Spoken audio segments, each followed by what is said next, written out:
Ni ndani ya Sunset Kenya TV hapa tena na mimi Dima Kena, na kama dawa, every day it's getting different. Different people, different things with different ways to make you people glad. And today I have a guest. Na ningependa tu kidogo, hebu waeleze wewe ni nani? Kwa majina naitwa Wilson Obiero. I'm a youth. Karibu sana ndani ya Sunset Kenya. Thank you.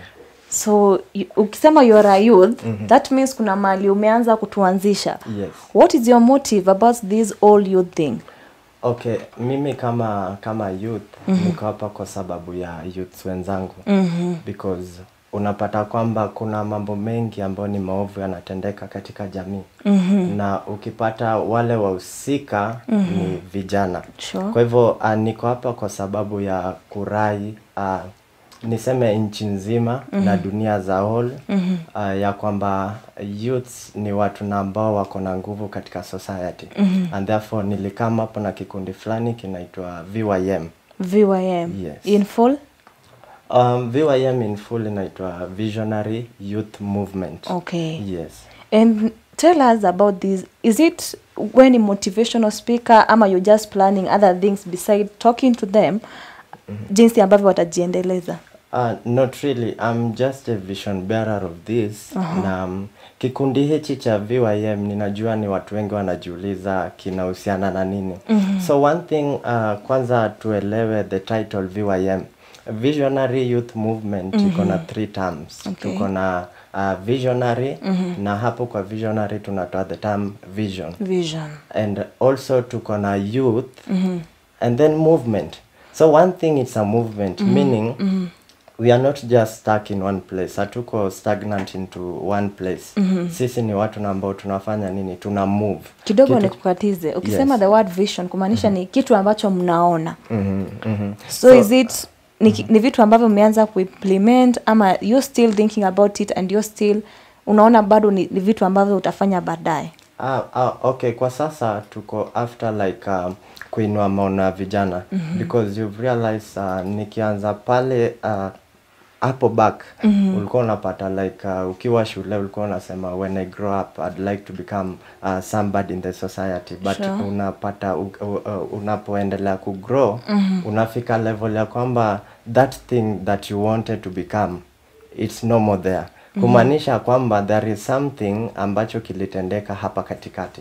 So nipo hapa ni kwa ajili ya basically ku fill your gap, kujaribu kuangalia like where did the rain start beating you.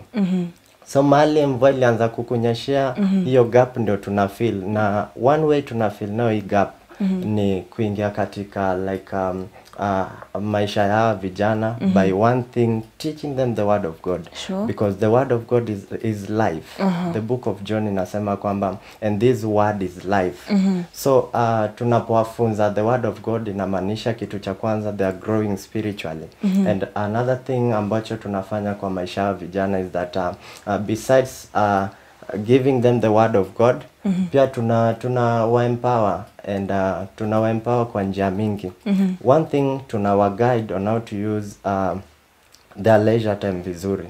Kwa sababu matendo haya maovu ambao vijana wanatenda hutokana na ule wakati ambapo wako free, they like wana kitu cha kufanya.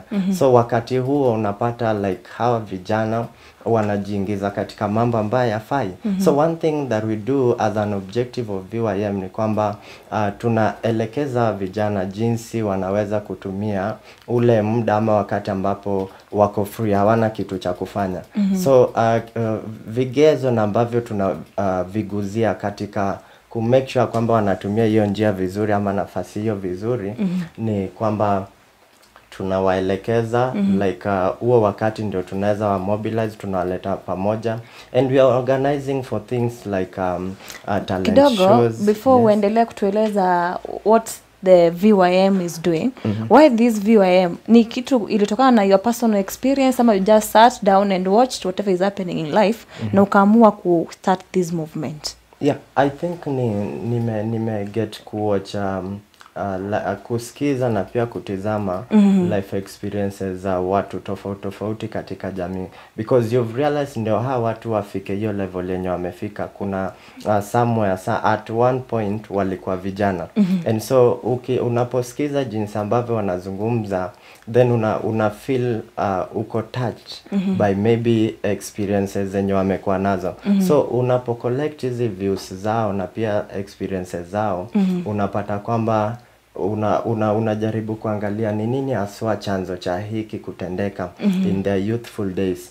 And when you get to like unapoangalia hiyo kwa undani, unaona kwamba katika maisha ya ujana kuna mambo mengi, and that's why nilisema mimi kama youth sitoruhusu like my fellow youths wajiingize katika mambo maovu. And that's how I came up with this movement. Unajua umesisitiza sana about this mambo maovu. Are you only focusing on the bad things ambazo wanafanya, ama there's this one thing yenye ina kill youth sana? Yeah. Depression.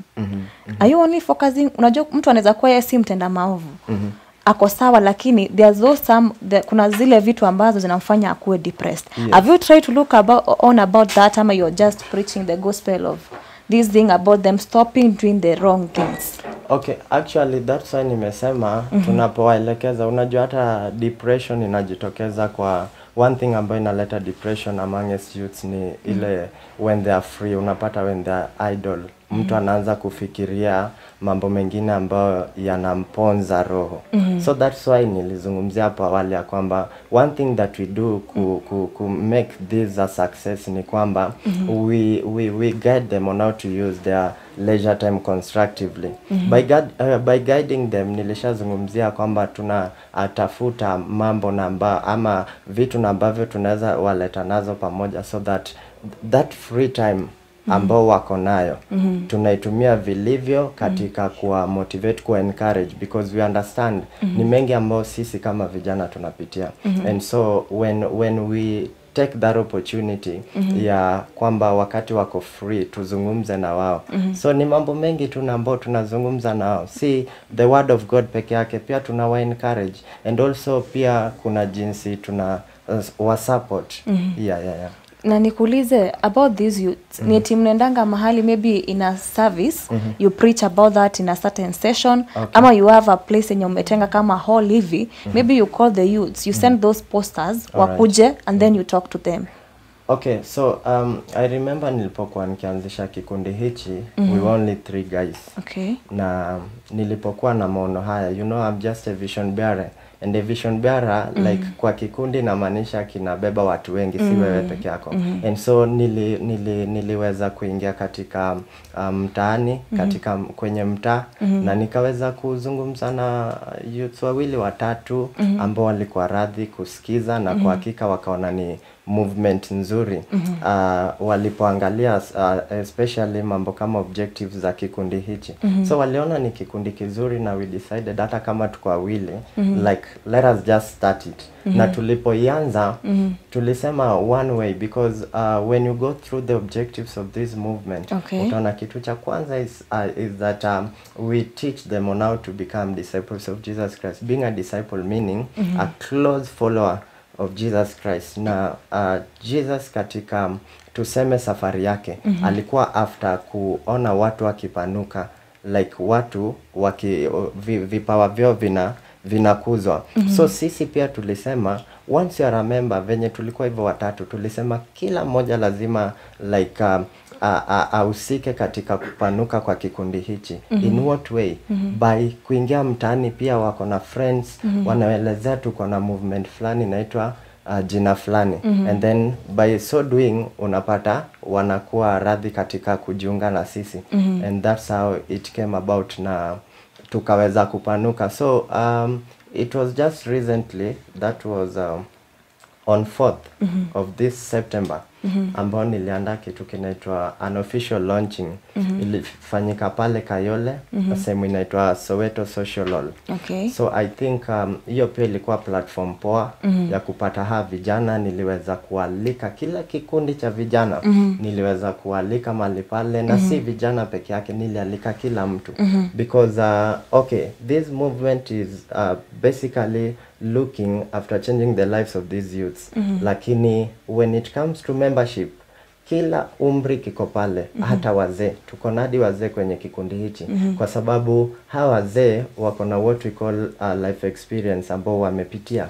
Na also wako na hekima na busara ambao wanaweza tumia katika kuelekeza hawa vijana kwa ile njia inayofaa. Do you know, talking about changing the youths, ni kuwa change in different ways. Alright. Yako umesema ni vision. And again, you can change them physically, unaweza wa change mentally vile wanafikiria. So mna focus na nini? Preaching to them and telling them you should do this and this, ama kuna zile vitu ambazo mmetenga kando, like you can support them. Alright. Unajua, you get it that ever talk to these chokora wenye kwa barabara maybe, because those are some of the youths ambao wanahitaji that impact. Ushaiongelesha mmoja wao? Yeah, I've done so. Na kwa sababu kikundi hichi pia si ati kimekuwa sana. It's only 1 month old. Kwa hivyo we are still moving, na bado tunaweka miradi mingi na ambazo zita make sure kwamba tumekita mizizi katika kila sehemu ya watu katika jamii. So one thing ambao nataka ya kwamba understand, we are not here not only to build up their spiritual, like your spirituality yao, lakini pia physically we are after kuinua vipaji vyao by organizing vitu kama talent shows. Number 2, physically tunawa mold kwa njia gani? Hawa vijana unapata most of the unemployment cases in the society ni ya kupitia vijana. Hawana kazi. And therefore kupitia hiki kikundi, I said it, ni lazima hawa vijana ambao wana kazi. Kwa VYM tunaandaa sasa what we call projects ambazo tunataka kufanya. Na hizi projects we won't allow member wetu akakose kazi nako miongoni mwetu. So one thing, kwa hizi projects ziwe ni za biashara ambazo tunaenda kupanga, hawa youths ambao hawana kazi miongoni mwetu wanakuwa wanapewa what we call priority. We prioritize on them. So wao wa kwanza ambao hawana kazi within us wanapata kazi. Then from there ndio sasa like tunaanza kutembea katika jamii sasa. Now that kila mmoja kona kazi, najua itakuwa rahisi kama tuna move. Mtu hata kitoka mahali pale asilale njaa na ni member wetu. So you already umsha implement zile vitu ambazo maybe umealika around 50 people today hapa hivi. And then you have talking to them na umewaeleza. Do you know that those people mwenye akiwa pale ndio amesikiza, lakini akitoka pale like hiyo kitu imclick kwa akili tena. Umetenga zile watu ambao maybe you can follow up after this one person ambaye kidogo ni kama amekosa kuja maybe in your next meeting. Oh, that's a good question. Okay, mimi kitu cha kwanza, unajua with leadership I'm not like a leader. Na with leadership inamaanisha licha kuwa unaweza zungumza na watu, unaweza warai wakajiunga na nyinyi, but do you follow up on them? Sure. So that is the big question na guideline ambayo imekuwa ikiniongoza katika kuelekeza hawa. One thing that I do is that mtu anapojiunga na sisi, iwe ni mmoja wetu ako na rafiki na ameweza kusikia vitu ambavyo tunafanya, huwa na make sure nimepata contacts zake, and mimi mwenyewe namtafuta personally, because unajua when something comes from directly from the source, mtu anaelewa kwa urahisi. So ninafanya hivyo, na kwa kila member each and every moment ninajituma katika ku make sure kwamba ninawajulia hali and progress yao na maoni yao pia tunazikaribisha, because it's through their ideas unapata kikundi hichi kinaweza songa mbali. Na up to hapa penye umefika, kuna challenges zozote ambazo umepitia personally ama kama group hivi? Yeah, challenges zimekuepo, especially thing to do with financial thing, because unapata katika kikundi hichi, kikundi chochote lazima ndio kipenye, lazima kuwe na that uwezo of the funds and so on. So unapata financially tumekuwa not that stable, but we believe in God ya kwamba atafungua njia, well wishers watajitokeza, and then wakaweze kufund the group so that at least tuinue maono ya vijana. Yes. Na nyinyi kama that movement ni moto gani, ama what is that one thing ambayo yenye mmetenga, like it's an inspiration, like ukisikia this movement, you get to learn that this is what is going to happen in your lives, maybe vile zitachinjiwa. Kainda moto hivi kunayo ambayo mko nayo? Yeah, kainda moto iko because tunakuwa like tunaelekezwa na statement fulani from the Bible that says, now these are the words of Jesus that I have set an example, and so you are supposed to do as I did. Okay. Umelewa. Kumaanisha kwamba Yesu anajaribu kusema kwamba ile njia ambayo alitembea ndio ambayo tutembee. Na at no given point ulipata Yesu alikosa, because alipewa that authority ya like proclaim ama kuclaim kila kitu chenye alihitaji, unaona. So sisi kama youths pia tunakuwa like tunapewa hiyo motisha na that statement, because tunaamini ya kwamba we are one thing we are capable of doing. Okay. Of doing it.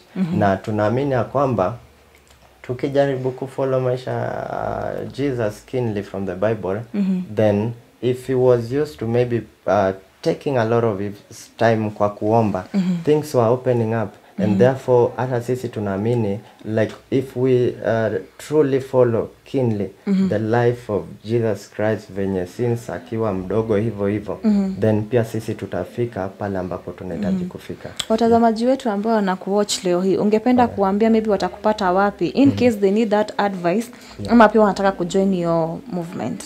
Okay, kwa wale ambao wangependa kujoin the movement, hii movement imekaribisha kila mtu ambaye ako radhi katika kujiunga na sisi, na platform ambao tuko kwa sasa hivi hatujapanuka sana, but kwa Facebook ukitizama tu Visionary Youth Movement utapata baadhi za vitu na mambo na ambao tunafanya mali pale, na pia contacts zetu I believe as per now ile contacts unaweza wapatia ni 0716 190 263, ama pia unaweza call or text hii namba ambayo ni 0746 784 740.